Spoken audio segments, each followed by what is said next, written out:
Kennedy Carter ended up getting into an interview with an influencer and basically giving her side of the story when it came to the Caitlin Clark shove-over moment. Kennedy Carter has finally spoken out about the incident involving Caitlin Clark, and her comments might not bode well for her future in the WNBA. She referred to the aggressive hip check as merely a nice little tap, asserting that it's just part of the game. However, with every team in the league choosing not to sign her, it feels as though she's ignoring critical warning signs about her conduct. This video delves into how repeated behavioral issues can derail promising careers in sports, from conflicts in the locker room to disputes on social media. Carter's explanation in this recent interview seems to lack an essential perspective. Her account doesn't align with the widely viewed footage of what transpired on the court.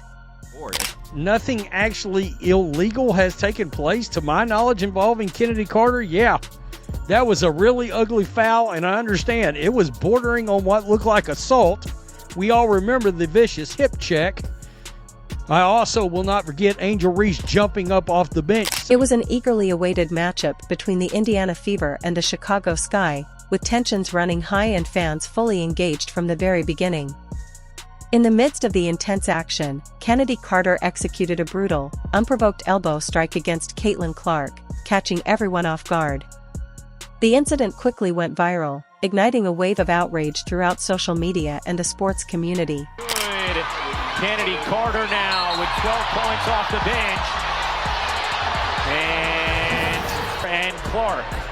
If you enjoyed, leave a like and subscribe. More videos are on screen now. It wasn't merely the hit that stunned fans, it was the silence that followed. Carter neither offered an apology nor provided an explanation, displaying a lack of remorse both on and off the court. This moment ultimately led to significant repercussions. The league and team executives took note. The incident cast a shadow over Carter, and in a league where team chemistry and personal image are crucial, her reputation suffered. As a result, teams have become reluctant to include her on their rosters. And I am shocked that, for example, the expansion team, the Valkyries haven't signed her, the Las Vegas Aces. I mean, hell, I look at the Chicago Sky and wonder, what? Connecticut Sun would be another one? There are teams right now that are very devoid of offensive talent, and she's one of them, right? Kennedy Carter has finally addressed the incident involving her push on Caitlin Clark, and her explanation may leave you stunned. In a recent interview, Carter attempted to downplay the altercation that millions of basketball fans witnessed firsthand, insisting it was merely a little tap that occurred in the heat of competition. However, let's be honest, the video evidence presents an entirely different narrative. Her attempt to minimize the action contrasts sharply with what was captured on camera, leaving many to question her interpretation of the events. Do you watch every game, every single game, to see if you can find any deflects in my game? And like, it's really nothing that you probably could say too much about. So then you have trolls, and that's what I said. They're gonna be around regardless. But yeah, it was just like a nice little like tap, like I'm here, not to like harm you or anything. This is misleading because the cameras documented the entire sequence. Carter intentionally approached Clark while the ball was out of play, and there was no basketball rationale for this confrontation. Initially, Carter directed a verbal insult at Clark, which was clearly captured on film, before delivering a forceful and intentional shove. Clark wasn't even facing Carter when she approached, catching the rookie completely off guard by both the verbal and physical assault. The genuine shock that Clark displayed afterward spoke volumes. This was not typical behavior for basketball, even at the professional level. What warranted the shove over while the ball wasn't even in play? Like, yeah, you get back in her face and talk trash, but don't like just go over there and bowl her over and the ball not even in play. That's two different things right there. Like, yeah, if you get hit in the face, that happens. All right, that happens in basketball. You can get hit in the face, hit in the head. You can get hit anywhere during a basketball move or play, right? But the fact that you had a dead ball going on and you went over there, you called her a B and then bowled her over. Yeah, that's a little different. Carter's explanation during the interview contradicts the visual evidence witnessed by everyone. She portrays the incident as a lighthearted moment on the court, suggesting she pushed Clark lightly because Clark was complaining. However, the footage clearly reveals a deliberate and aggressive shove following a verbal insult. There was nothing playful or spontaneous about her actions, and the video tells an entirely different story. You know, if you want to push somebody, you're gonna like full force, like. But people really made it like a crazy big deal. I've seen the clip. Yeah. But like, I'm not crazy deep in the WNBA world, but in the WNBA world, they dragged it like crazy. I mean, that happens, man. Like, it's one of those things. I'm a great player. She's a great player. It looks a certain way. Everybody's gonna have their views on it. But my personal view is, you know, I don't have anything against her. She's a great player, and so am I. And I've got buckets all that season. You know what I'm saying? So. Carter tries to frame her actions as typical trash talk commonly seen in basketball. However, there is a significant difference between competitive banter during active play and deliberately approaching someone to insult and shove them when the game is paused. The former embodies basketball's competitive spirit, while the latter is unprofessional conduct that the league cannot allow. That's a little different than somebody talking trash in your face. Just because you might see other players do it and they give an excuse of why they did it in the NBA, this distinction is vital, as women's basketball seeks greater respect and recognition.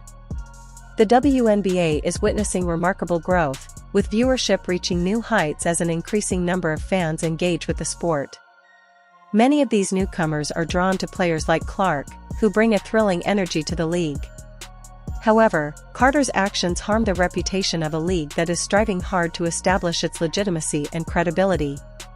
Just be a good sportsman and play within the game. That's all. Bust your opponent, but within the game. Don't get the physical punching and bowing. I can't stand a dirty play. The repercussions have been considerable.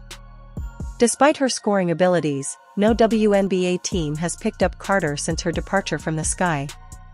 Teams view her as a player who crossed a significant boundary and has not taken responsibility for her actions. Instead of recognizing the inappropriate nature of what occurred, she is downplaying the incident, essentially gaslighting the fans who witnessed it firsthand. Oh, just give her like a little, like, I'm here. Like, you know, I don't think it was, you know what's crazy? Me and my brother went back and watched, and we seen a lot of clips in the NBA of guys getting like pushing LeBron. Like, I think it was Jeff Teague or somebody who like pushed LeBron out of bounds, like said, man, I was mad because like we couldn't stop him. So I'm just like, it's like one of those things, like it happens in basketball. I know people try to say, oh, it's not one of those things. It's not a personal thing, it's a competitive thing. It happens in basketball, and like it's just one of those things. But like, yeah, it's kind of what happened, then it spiraled out of control. And then the media takes whatever narrative they want. This gap between Carter's narrative and the observable evidence sheds light on why WNBA front offices are opting to remain distant. Teams are deliberating whether they want to associate with a player who cannot admit to clear missteps or who perceives an unprovoked altercation as just a minor incident. Thus far, the consensus has been a resounding no. That I don't think the Caitlin Clark moment is the reason she's not in the WNBA. I do remember a moment, it was like tweeting. While teams are distancing themselves due to the on-court incident, what's unfolding on Carter's phone could be even more detrimental to her career. Her online presence shows a troubling pattern of behavior that prompts general managers to reconsider the idea of adding her to their rosters. And basically, ESPN had her as the 25th player in the league or something like that. And I think Angel was up like the number 12. She was up high. And basically, Kennedy had a problem not with the Angel restatement, but she was talking about the point guard. Recall the ESPN ranking that positioned Angel Reese above Carter. Most athletes would channel that as motivation, perhaps by displaying it on a vision board or letting their performance speak for itself. Not Carter, she quickly took to social media to voice her displeasure, revealing her approach to perceived slights by making them public and personal. By turning a typical sports media evaluation into an example of disrespect, her response raised concern among WNBA executives. It highlighted a player who grapples with jealousy and struggles to handle professional assessments without taking them to heart. She was like, how are my stats are top 5 or top 10, something like that, but y'all had me ranked at 25. While established WNBA stars like Aya Wilson and Brianna Stewart share posts about team objectives, community engagement, and training highlights, Carter became entangled in ranking controversies. As she competes for a roster spot in the most competitive women's basketball league, her focus appears to be misaligned. Her liking that tweet, she didn't go to the game. She didn't play in the game, right? Now, I don't know. They did show hospital pictures and things like that. But yeah, man, a lot of people felt like that was a scapegoat. A lot of people felt like, oh, she kept saying she had COVID. Carter's online behavior sent a distinct signal to general managers. She appeared more invested in personal recognition than in team success. In a league where cultivating a championship culture is vital, this self-centered attitude raises alarms. While seasoned veterans may briefly acknowledge individual rankings, they quickly pivot to emphasize team objectives, understanding that personal achievements naturally result from collective victories. In the contemporary WNBA, which extends beyond basketball, players are public figures amidst record viewership and increasing sponsor engagement, representing entire franchises. Every social media post, like, and comment contributes to their professional image. Thus, when GMs notice Carter using social media to express frustration instead of fostering positivity, it raises serious concerns. They begin to doubt her commitment to prioritizing the team, maintaining professionalism under pressure, and handling criticism without taking it personally. Because after that tweet, and her liking that tweet, she didn't go to the game. She didn't play in the game, right? Now, I don't know. They did show hospital pictures and things like that. But yeah, man, a lot of people felt like that was a scapegoat. A lot of people felt... Carter's talent is unquestionable. Her scoring prowess is evident. However, in professional sports, raw talent is insufficient. Her digital missteps have turned her social media presence into a cautionary example of how online behavior can jeopardize even the most promising athletic careers before they have a chance to flourish. Yeah. And honestly, you know, she ended up slapping Marina Mabry when they first played each other after she left their team. So that could be a thing too, if you want to go off of her actions on it. While Carter's talent may allow her entry, it's her behavior behind the scenes that's leading teams to push her away. The locker room incident with Camila Cardoso was not just a trivial spat, it highlighted a troubling pattern that's causing WNBA teams to prioritize harmony over scoring potential in their roster choices. But then we can also talk about her history, right? And then we remember what we was hearing in the locker room when they lost. I forgot what game that was, but they ended up losing, and it was commotion in the back. And Camila Cardoso was saying, hey, close the door. What exactly transpired between Carter and Cardoso? Numerous witnesses noted that the confrontation escalated far beyond standard teammate disagreements. The altercation intensified to the point where others had to intervene to separate the two before the situation spiraled completely out of control. Unlike the typical heated exchanges often seen in NBA or NFL locker rooms that quickly blow over, this incident crossed boundaries that professional teams view as detrimental to team cohesion. Compounding the issue is the fact that it occurred in front of several observers, indicating that Carter lacked restraint even in the presence of an audience. And then it also made me think about the tweet where people feel like she was coming at Angel Reese as far as saying it's so important to make all of your shots. The incident with Cardoso illustrates a broader pattern of conflicts that have followed Carter throughout her career. In interviews, when Carter describes herself as a competitive player, she conveniently omits the history of turmoil she's caused in various locker rooms. The evidence is clear. Players have actually departed from teams specifically due to her presence. As one source noted, Michaela wanted to leave for this reason. Marina Mabry also sought to leave. These are professional athletes making significant career choices in order to escape the atmosphere that Carter cultivates, a toxic environment that alienates her teammates. Twice at the end of the game, she didn't necessarily want to pass her the ball. So yeah, I just feel like it's a lot more into it than one moment. I think it was actually some organization issues, maybe some chemistry problems, some drama in the locker room. It's a reason Michaela wanted to leave, right? It's a reason Marina Mabry. What's particularly revealing is how sources characterize the situation. It's much deeper than just one moment or some minor chemistry issues. They emphasize that the locker room has turned into a pressure cooker with mounting tensions that eventually erupted, causing significant fractures within the team structure. So why haven't we heard more about these problems? WNBA teams are diligent in keeping internal conflicts under wraps.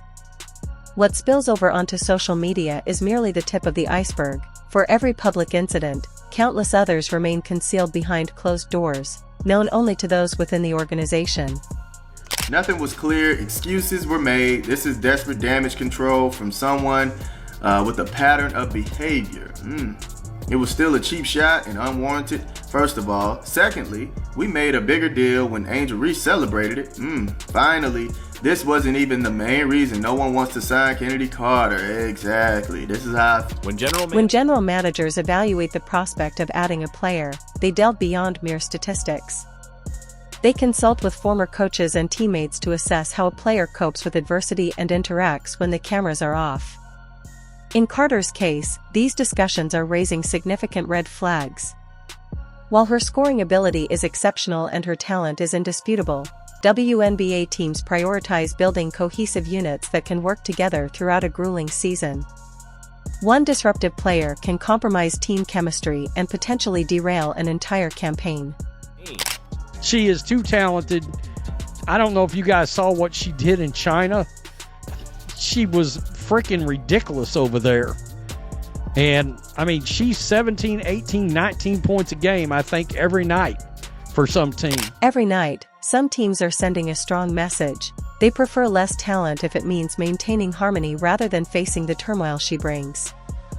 That's a harsh professional evaluation. In my opinion, I hated what she did to Caitlin Clark last year, but I think she should be on a team. One more shot. Let's do one more shot. Perhaps the most surprising aspect of all this comes from Chennedy Carter's recent interview, where she expressed that she thrives on negativity, saying, "I love the hate, I feed off what people say." This sentiment highlights a crucial consideration for WNBA teams. Talent alone isn't enough to create championship squads. Team culture is paramount. When a player embraces controversy instead of accepting accountability, it can disrupt team dynamics profoundly. The pressing question for organizations becomes, do you prioritize raw talent at the risk of unity? In both basketball and life, how one reacts to criticism ultimately shapes their future journey. If you enjoyed, leave a like and subscribe. More videos are on screen now.